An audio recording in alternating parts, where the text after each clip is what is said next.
La pauvreté n'est pas une fatalité. Quand on met du travail, l'engagement, on peut faire des miracles. Grâce à vous, le Fonds national de la finance inclusive est devenu une réalité.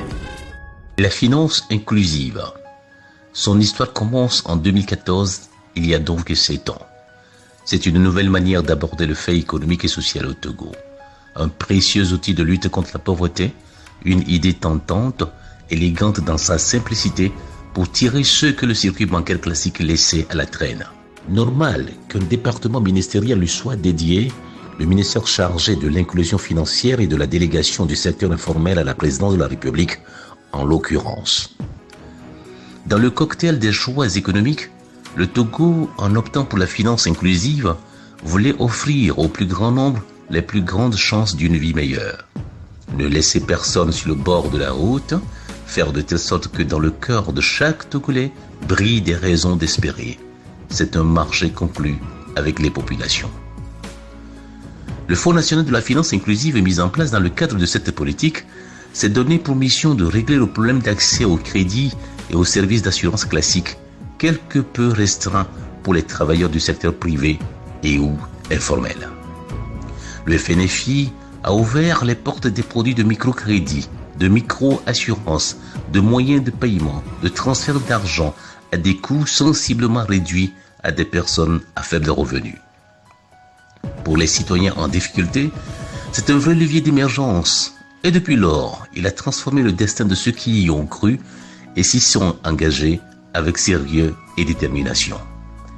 Des femmes et des jeunes qui se diluaient au quotidien, espérant un coup de pouce ou de main, ont saisi l'opportunité à eux offerte par cette politique du président de la République fort et Sozimna Gnassingbé pour réussir un sursaut salutaire et rompre ainsi avec l'inessentiel. La femme togolaise avant 2014 était une femme qui se cherchait. En 2014, quand FNFI est arrivé, comme vous l'avez remarqué, j'étais là de l'autre côté. Je vendais piawata. J'ai ouvert un bar, tous les arbres que vous voyez. Et c'est dans ça que je suis arrivée au niveau de l'hôtel. Grâce à l'activité que je fais et avec l'aide de FNFI, j'ai eu l'occasion de rencontrer le président face à face et même de lui offrir un sac. Et avec le FNFI, je peux dire que tout a changé pour moi. Avoir 5 millions, c'est pas de l'amusement, sans démarche, sans un titre foncier. Aujourd'hui, je fais partie des femmes qui sont autonomes. FNFI me cadre derrière.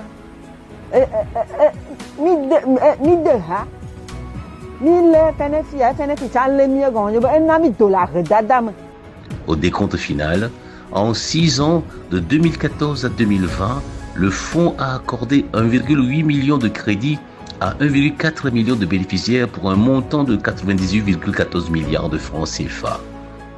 En 2020, 11 milliards de francs CFA de crédits ont été alloués aux citoyens pour préserver leurs emplois face à la Covid-19 et ses conséquences. Le but de l'initiative, c'est de mettre le plus grand nombre de Togolais sur le chemin du progrès. Ce n'est guère surprenant si le nouveau produit du FNFI est baptisé Nkodede en langue locale, ce qui signifie le progrès en français. Il permet d'accorder jusqu'à 5 millions de francs CFA à ses bénéficiaires.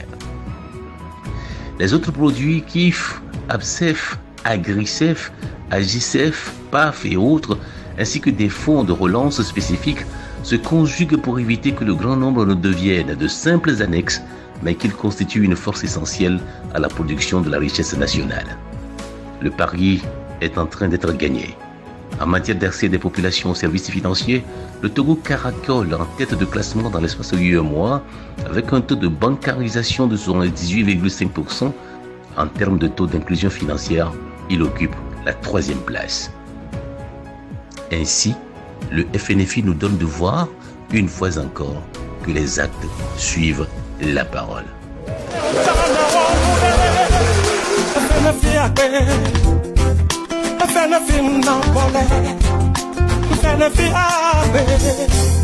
FNFI, merci beaucoup.